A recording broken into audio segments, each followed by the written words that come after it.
রাধে রাধে বন্ধুরা, কেমন আছে সবাই? আশা করছি সবাই ভালো আছে, আমরা খুব ভালো আছি। সবাইকে জানাই অক্ষয় তৃতীয়ার অনেক অনেক শুভেচ্ছা। আর এখন আমরা চললাম একটা জায়গাতে, তো সেই জায়গাটা তোমরা আগেও দেখেছো, সেটা হচ্ছে অন্তরাদিদের বাবার বাড়ি। তো এখানে আমি আর বাবা আছি পেছনে, কারণ সামনে একটু রোদ আছে। ও বাবা পিঠে, আর সামনে সোমেন তো আছেই। চলো আর সাথে কে কে যাই তোমরা দেখতে থাকো, তাহলে জানতে পারবে। আমরা ওই 11:30 নাগাদ বেরিয়েছি। এখনই ওদের বাড়ি ডাইরেক্ট যাব না, প্রথমে যাব শুভদাদের বাড়ি।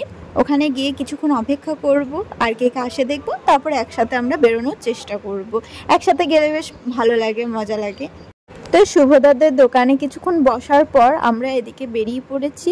এখন আমরা বলতে গেলে এই আমি, সোমেন, বাবান আর ওদিকে মিলন আর শুভদা একসাথে বেরোচ্ছে। তো ওরা তো বাইকে যাবে, ওদের যেতে খুব একটা বেশি টাইম লাগবে না, কিন্তু আমাদের যেহেতু 4 চাকা, সেই জন্য এখানে প্রচণ্ড জ্যামের মধ্যে আমরা ফাঁসতে পারি। দেখো যেতে যেতে দেখো কত জ্যাম। তো আজকে জ্যামটা অনেকটা কম আছে। এই রাস্তা দিয়ে যেতে গেলে হাতে অবশ্যই অনেকটা সময় নিয়ে আসতে হবে, অন্যদিন অনেক বেশি জ্যাম থাকে।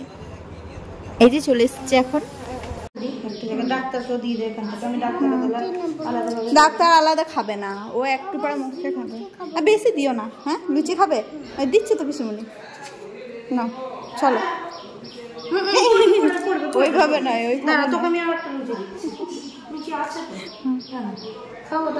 চলো।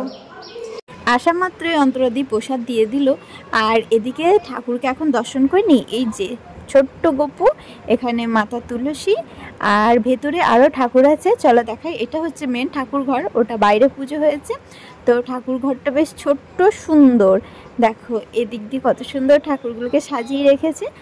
এদিকে আমাদের রাধা মাধব আছে, আরও সব প্রভুজিদের ছবি আছে। চলো এদিকে ঠাকুরকে সবাইকে নমস্কার করে নিই।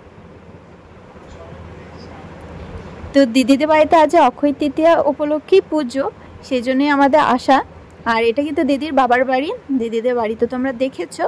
তো এদিক দিয়ে ছাদে চলে এসছে এখন। আজকে রোদটা অতটাও বেশি নেই, আর ছাদটা এসে কিন্তু দেখে মন ভরে গেল। এত সুন্দর চারিদিকে গাছপালা বসানো, দেখো বড় বড় টবে বড় বড় গাছও আছে। কি গাছ এখানে নেই সেটাই ভাবছি। এর সাথে একটা গাছ আমি দেখেছি, সেটা হচ্ছে পুদিনা পাতার গাছ। আর গাছটাকে দেখে কিন্তু আমার একটু লোভ লাগলো, তার জন্য ভাবছি যাওয়ার সময় একটু নিয়েই যাব। ওই দুটো ডাল পেলেই হবে, বাড়িতে গিয়ে বসিয়ে দেবো। এখানে এখন গাছটা তোলা হচ্ছে।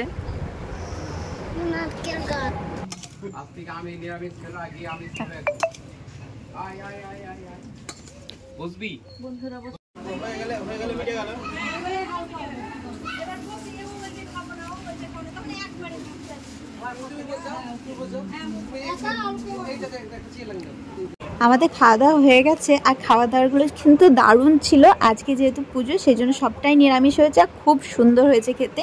আমরা তো বেরিয়ে যাচ্ছি, আর ওদিকে এতক্ষণে প্রসেন ঢুকছে। তো চলো আমরা এবার বাড়ি পথে রওনা দিই, কারণ রাতে আমাদের আবার একটা বিয়ে বাড়ি আছে, সেখানেও যেতে হবে। তো চলো টাটা, রাধে রাধে।